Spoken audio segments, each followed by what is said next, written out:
Terça-feira, 8 de dezembro de 2015. Seja bem-vindo, está começando o canal de notícias aqui pela UPF TV. Fique com a gente e veja só o que nós preparamos para esta edição. Estratégias de desenvolvimento regional foram discutidas em um encontro com representantes de Coredes de diferentes regiões aqui do estado e com a reitoria da universidade. Na segunda reportagem da série Transbrasiliana, a rodovia que mudou o Brasil, hoje nós vamos mostrar o trecho que não está asfaltado, entre Passo Fundo e Erechim. Desde 1996 que o PIB, o Produto Interno Bruto, não registrava uma queda tão grande. Para saber quais os reflexos na economia no próximo ano, nós vamos conversar com um economista aqui no estúdio. E ainda, mais 11 estudantes da UPF se preparam para estudar em Portugal, Espanha e no Canadá no próximo semestre. E também como foi o 5º torneio de natação da UPF, que reuniu mais de 90 competidores entre crianças e adultos. Continue conosco porque você já viu, né? Aqui encontra mais conteúdo.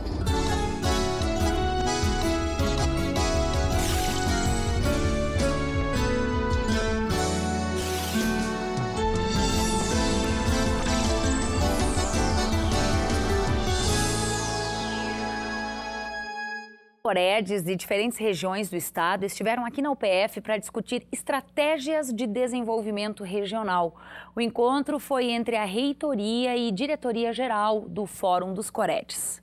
Um dos objetivos da visita à UPF foi apresentar os planos e as parcerias para o ano que vem. Uma satisfação para a Universidade de Passo Fundo estar sediando a primeira reunião do Fórum dos Coredes, a diretoria recém-empossada, que veio aqui exatamente discutir a programação para o ano de 2016, ou seja, programando a sua gestão. Estão falando em planejamento estratégico, estão falando de como fomentar o desenvolvimento regional e são temas que interessam à Universidade de Passo Fundo e ao conjunto das universidades comunitárias do Rio Grande do Sul. E a UPF para nós hoje, em termos regionais, ela tem um significativo muito grande, principalmente no desenvolvimento que ela vem fazendo, no trabalho que vem desenvolvendo aqui em todo o norte do estado. Entre as principais demandas do fórum está a aproximação com as universidades do estado.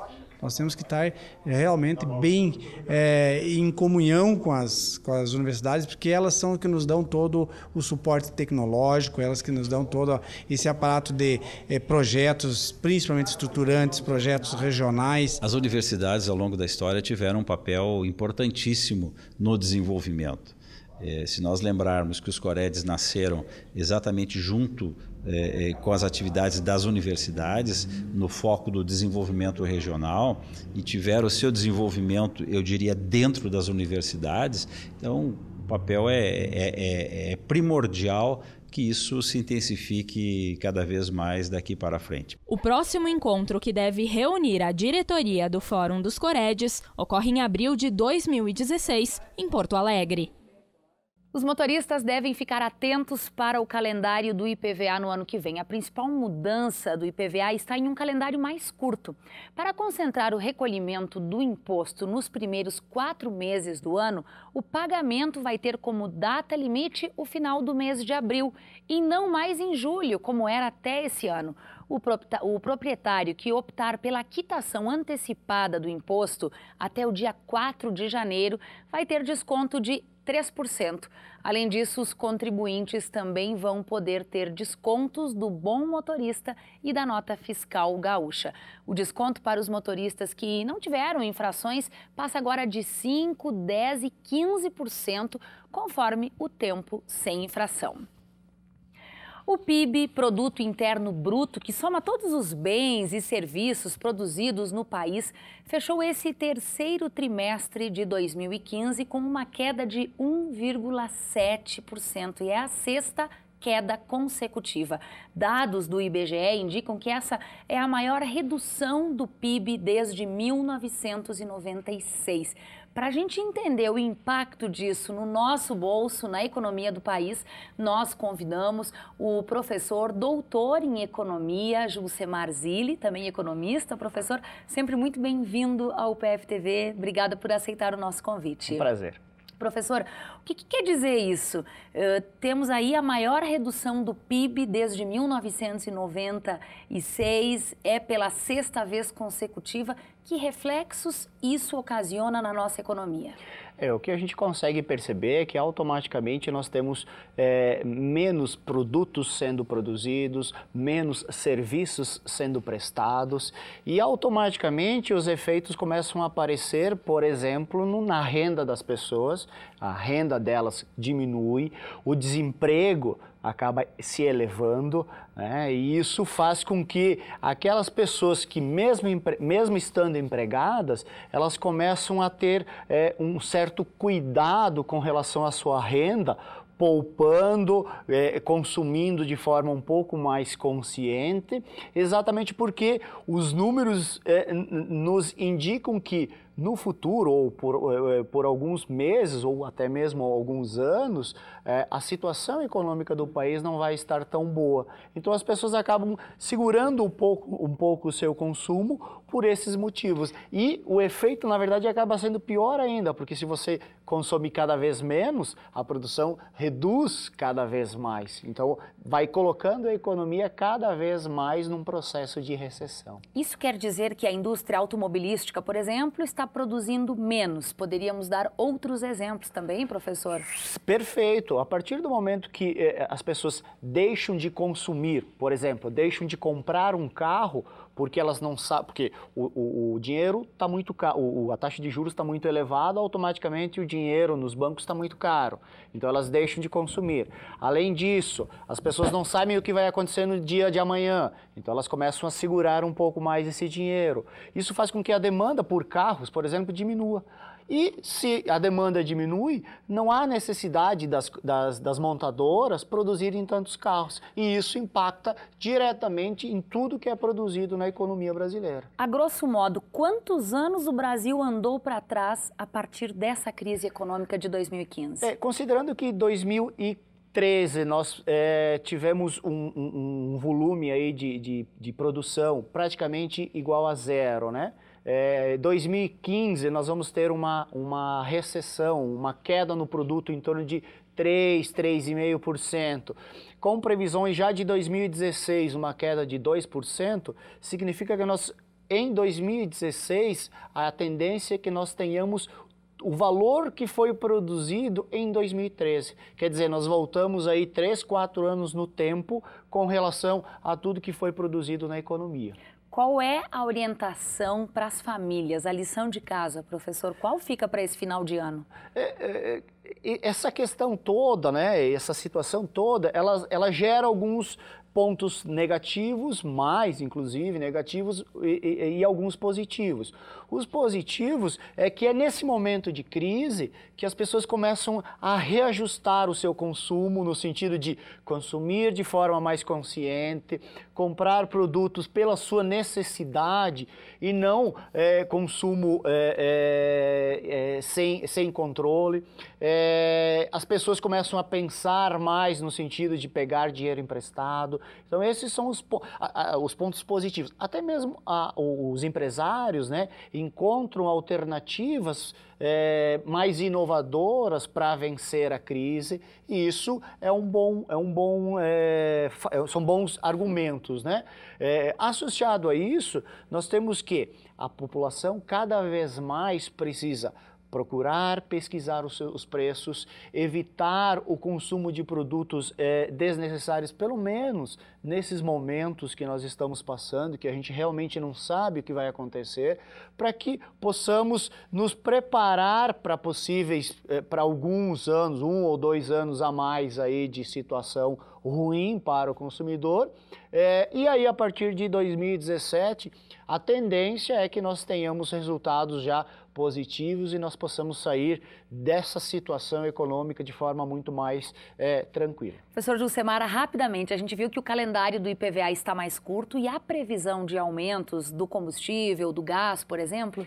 Sim, por meio do aumento do ICMS. A gente sabe que a partir de janeiro o ICMS para combustíveis, principalmente, vai aumentar de 25% para 30%, então automaticamente isso vai ser sentido pelo bolso da população, né, na hora de fazer as suas compras, porque vai ser repassado esse custo do aumento de 5% no ICMS para o consumidor. Então o valor da cesta do consumidor logo no início de janeiro já tem mais um aumento aí previsto. Além de todas aquelas contas que se pagam no início do ano. Professor, muito obrigada, bom feriado para ti. Obrigada. Prazer estar aqui.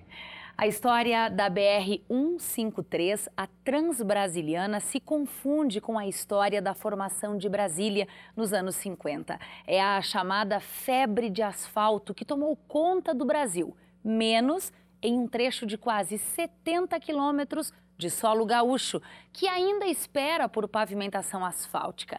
E esse é o assunto da segunda reportagem da série sobre a BR-153, a Transbrasiliana, a rodovia federal que mudou o Brasil. A história da BR-153 praticamente se confunde com a história da formação da capital do país, nos anos 50. É o marco mais visível da febre de asfalto, que tomou conta do Brasil, quer dizer, menos neste trecho de cerca de 68,4 quilômetros.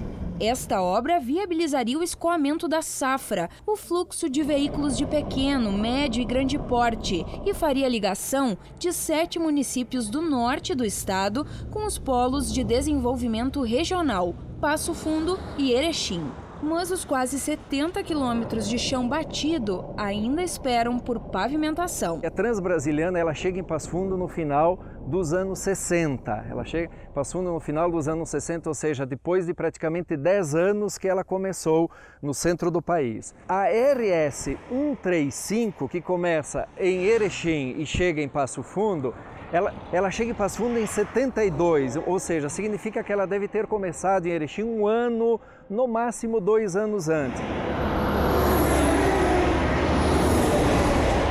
Foi por conta da demora na conclusão da obra 153 que uma movimentação de forças políticas, junto a medidas do governo do estado, transformou em realidade a construção de uma via paralela, a RS 135. Essa rodovia acelerou o desenvolvimento de alguns municípios, por estabelecer uma ligação direta, como é o caso de Getúlio Vargas. Do contrário, também isolou municípios como Quatro Irmãos e outras localidades rurais. A coincidência existe em que a Transbrasiliana ela chega em Passo Fundo basicamente no mesmo período ou um pouco antes que a RS 135 começa em Erechim. Então, são questões que, de certa forma, no período, talvez pela viabilidade financeira, pelos grupos políticos, por grupos empresariais que, de certa forma, pressionaram para que houvesse um outro traçado, ela não foi viabilizada, né? E veja que uma rodovia de mais de 4.000 quilômetros ter apenas um trecho de 60 quilômetros não asfaltado é algo pouco explicável. Me parece que essas questões que precisam ser retomadas. De acordo com levantamentos, os recursos para a obra da 153, trecho Erechim-Passo Fundo, foram liberados pelo governo federal ainda na década de 50. Na época, o extinto Departamento Nacional de Estradas de Rodagem construiu as pontes e bueiros e executou a terraplanagem da estrada. O asfalto não saiu, penalizando municípios e moradores de uma região produtiva. Não haveria nenhuma inviabilidade, né, de que esse asfalto acontecesse se nós fôssemos pensar, por exemplo, questões ambientais, né? É uma rodovia que já está traçada, já está consolidada e que, na verdade, só está faltando o recapeamento asfáltico, né? A via está aberta, todas as áreas já estão definidas e marcadas, então não haveria um impacto sobre os elementos físicos nesse momento, né? Presenciei a construção dessa rodovia quando eu tinha meus 10, 12 anos, morava bem pertinho dela aqui em cima, morava logo ali. E nos domingos nós ia ver os tratores tudo cavocando e fazendo os aterros, o levantamento dessa estrada.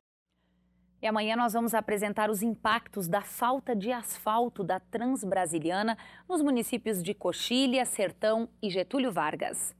A partir de hoje começa a funcionar o estacionamento rotativo pago em Palmeira das Missões. Os motoristas devem ficar atentos e fazer um cadastro para informar o nome do condutor, CPF e placa do veículo. O cadastro pode ser feito pelo site rotativoPalmeiramissões.com.br ou ainda com os monitores e fiscais. Lembrando que o tempo máximo de permanência numa mesma vaga é de 2 horas. O veículo que não estiver com o ticket vai receber uma notificação de infração.